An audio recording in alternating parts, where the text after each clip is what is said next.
एक दफा का जिक्र है कि एक गांव में ज़ैनब नाम की एक छोटी बच्ची रहती थी।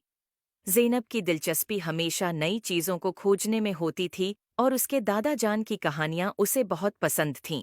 इसके दादा जान हमेशा उसे जादुई कहानियां सुनाते और अपने बचपन के दिलचस्प वाक़यात सुनाते थे। एक दिन ज़ैनब अपने दादा जान के पुराने कमरे में खेल रही थी। उसने एक पुरानी लकड़ी की अलमारी देखी जिसमें एक छोटा सा संदूक रखा था। ज़ैनब की तजस्सुस की वजह से उसने संदूक का ढकना खोला और अंदर एक खूबसूरत चमकती हुई अंगूठी देखी।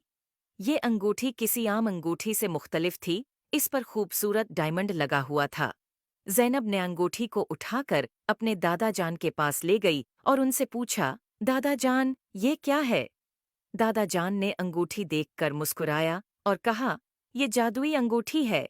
ये अंगूठी हमारे खानदान की हिफाजत के लिए है। जब कोई सही नीयत से उसे पहनता है तो ये एक जादुई मखलूक में तब्दील हो जाता है जो पहनने वाले की हिफाजत करता है। ज़ैनब ने हैरत से पूछा, क्या मैं उसे पहन सकती हूँ? दादा जान ने नरमी से कहा, हाँ, लेकिन याद रखो, ये अंगूठी सिर्फ सही नीयत और दिल की पाकीज़गी के साथ ही अपना जादू दिखाती है।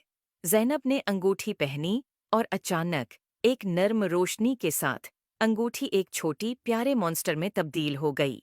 ये जिन सब्ज रंग का था और उसकी आंखें चमक रही थीं।